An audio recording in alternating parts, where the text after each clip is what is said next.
সমন্বয়কারী জননেতা তরিকুল সুজন বক্তব্য রাখবেন। জননেতা তরিকুল সুজন। সংগ্রামের সাথী এবং প্রাণপ্রিয় নারায়ণগঞ্জবাসী, যারা আজকে আমাদের কথা এবং আজকে এই শহীদদের উদ্দেশ্যে গণসংহতি আন্দোলন এবং ছাত্র ফেডারেশন যে শ্রদ্ধা নিবেদন করলো, সেখানে আপনারা যারা উপস্থিত আছেন সকলকেই আমরা আন্তরিকভাবে ভালোবাসা এবং কৃতজ্ঞতা জানাই। উপস্থিত নারায়ণগঞ্জবাসী, ইতিমধ্যেই আপনারা আমাদের নেতৃবৃন্দর কথা বক্তব্য শুনেছেন, কথা বাড়াবার সুযোগ নেই। আমি কেবলমাত্র সংক্ষেপে দু একটি কথা আপনাদের সাথে বলতে চাই। এক, 2006 সালে যে চুক্তিটি হয়েছিল, সেই চুক্তির লক্ষণ কি ছিল? সেই চুক্তির লক্ষণ ছিল বাংলাদেশের খাল, বিল, নদী, নালা, জমি, ফসলি সম্পদ সকল কিছুকে ধ্বংস করে একটি উন্মুক্ত পদ্ধতিতে কয়লা খনি সেখানে উত্তোলিত হবে। সেইখানকার ফুলবাড়ির জনগণ দাবি করেছিল যে এইখানে কোনো উন্মুক্ত পদ্ধতিতে কয়লা খনি হতে দিবে না। বন্ধুগণ, তারপরেও তখনকার সরকার চুক্তি করেছিল সেইখান থেকে যে কয়লা উত্তোলিত হবে তার শতকরা 94 কয়লা পাবে ইংল্যান্ডের একটি কোম্পানি, নাম হচ্ছে এশিয়া এনার্জি। আর যে কয়লার মালিক বাংলাদেশ, সেই বাংলাদেশের জনগণ পাবে 6 কয়লা। এরকম দেশ বিরোধী গণবিরোধী চুক্তির নজির ইতিহাসে অন্য কোনো সময় নাই। সেই 6 দফা, সেই 6% বিরুদ্ধে তখনকার ফুলবাড়ির জনগণ রুখে দাঁড়িয়েছিল, তারা প্রতিহত করেছিল। 26 আগস্ট থেকে 30 আগস্ট এই 4 দিন ফুলবাড়িতে কোনো প্রশাসন ছিল না, কোনো আইন শৃঙ্খলা বাহিনী ছিল না। সেই ফুলবাড়ির নিয়ন্ত্রণ নিয়েছিল বাংলাদেশের জনগণ। ফুলবাড়ির জনগণ যেমন ভাবে গত 5 তারিখের পর থেকে এই বাংলাদেশের নিয়ন্ত্রণ, বাংলাদেশের মালিকানার দায়িত্বে নিয়েছে বাংলাদেশের ছাত্র জনতা।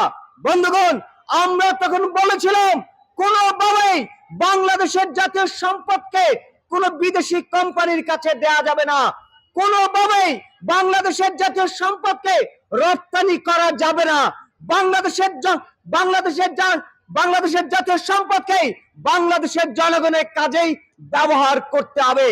তখনকার তৎকালীন বিরোধী দলীয় নেত্রী ছিলেন গত প্রধানমন্ত্রী শেখ হাসিনা। তিনি ফুলবাড়িতে গিয়ে সেই ফুলবাড়ির জনগণের উদ্দেশ্যে ওয়াদা করেছিলেন, বলেছিলেন যে তারা যদি ক্ষমতায় আসে তাহলে তারা ফুলবাড়ির জনগণের 7 দফা চুক্তি মেনে নেবেন। কিন্তু আমরা দেখেছি 2006 সাল থেকে 2024 সাল পর্যন্ত এই 18 বছরেও তারা 17 বছর ক্ষমতায় থাকলেও ফুলবাড়ির সেই চুক্তি তারা বাস্তবায়ন করেননি। বন্ধুগণ, আমরা বলেছিলাম যে বাংলাদেশে যে শাসকরা থাকেন, সেই শাসকরা কার্যত দাস হিসেবে থাকে। আমাদের পররাষ্ট্র নীতি অত্যন্ত নতজানু এবং বাংলাদেশের জনগণের পক্ষের প্রতিনিধিত্ব করতে পারে না। এইটা কেবলমাত্র ফুলবাড়ির চুক্তি নয়, আমরা দেখেছি 2012 সালে শেখ হাসিনা এবং ভারতের প্রধানমন্ত্রী মনমোহন সিং যে তৎপরতা করে, যে চুক্তি করে, সেই চুক্তিও দেশের বিরোধী। এবং একই সাথে গত 2010 সাল থেকে 2024 সাল পর্যন্ত বাংলাদেশের সাথে ভারতের প্রায় কমপক্ষে 20টি চুক্তি এবং 66টি সমঝোতা স্মারক হয়। এই সমস্ত সমঝোতা স্মারকের মধ্যে, চুক্তির মধ্যে বাংলাদেশের উপর দিয়ে ট্রানজিট রেল করিডোর সহ তিস্তা চুক্তি, অজস্র চুক্তি সম্পাদিত হয়েছে। সেই সমস্ত চুক্তি জনগণের স্বার্থের প্রতিনিধিত্ব করে না। ভারতীয় সরকাররা বিগত শেখ হাসিনাকে ক্ষমতায় রাখবে এই চুক্তিতে, এই জায়গা থেকে তারা বাংলাদেশের উপরে জনগণের বিরুদ্ধে বাংলাদেশের মানুষের বিরুদ্ধে নজিরবিহীন ভাবে যেন তেন দেশ বিরোধী চুক্তি এই বাংলাদেশে সম্পাদিত হয়েছে। আমরা বর্তমান অন্তর্বর্তীকালীন সরকারের কাছে আহ্বান জানাই যে গত 3 শাসন আমলে বাংলাদেশের সাথে ভারতের যে সমস্ত চুক্তি হয়েছে সেগুলিকে নতুন করে পুনরায় বিবেচনা করতে হবে এবং বাংলাদেশের সেই সমস্ত চুক্তির সাথে যেই সমস্ত চুক্তিতে লেখা থাকে এক্সিট ক্লজ, সেই এক্সিট ক্লজের জায়গাগুলিকে পুনরায় বিবেচনা করে নতুনভাবে সমীক্ষা করে সেই সমস্ত চুক্তিগুলিকে বাতিল করতে হবে। যেমন অনতি বিলম্বে সুন্দরবন বিধ্বংসী রামপাল চুক্তি বাতিল চাই আমরা। বাংলাদেশের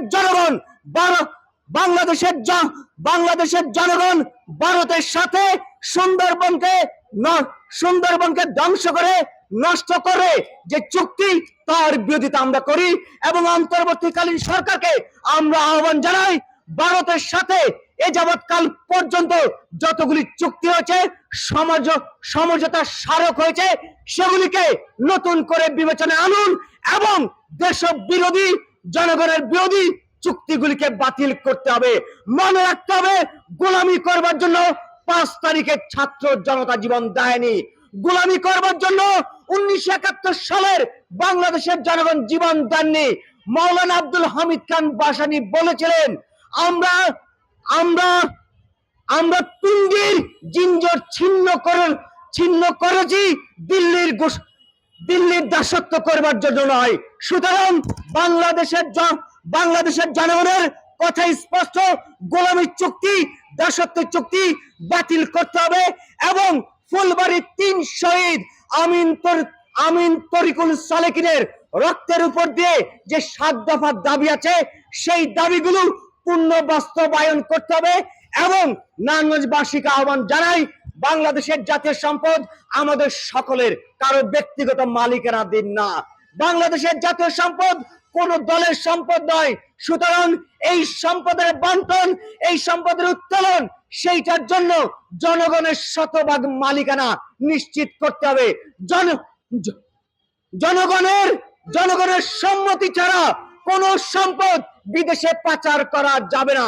বিগত সরকার বাংলাদেশে যে অর্থ পাচার লুটপাট করে পুরো বাংলাদেশকে ফোকলা বানিয়েছে তার বিরুদ্ধে ছাত্র জনতা 5 তারিখে রুখে দাঁড়িয়েছে এবং ছাত্র জনতাকে আবারও রাষ্ট্রের নতুন সংস্করণ, রাষ্ট্রের নতুন রাজনৈতিক বন্দোবস্তের জন্য আবারও একসাথে থাকতে হবে, ঐক্যবদ্ধ হতে হবে এবং যারা অতীতের পরাজিত শক্তি যদি নতুন করে এই অন্তর্বর্তী সরকারকে বিপদে ফেলবার জন্য নানান ষড়যন্ত্র করছে, তৎপরতা করছে, তার জন্য নারায়ণগঞ্জবাসীকে ঐক্যবদ্ধ হওয়ার আহ্বান জানাই এবং এই সমস্ত তৎপরতাকে রুখে দেবার আহ্বান জানিয়ে আজকে আমাদের সংক্ষিপ্ত কর্মসূচি শেষ করছি।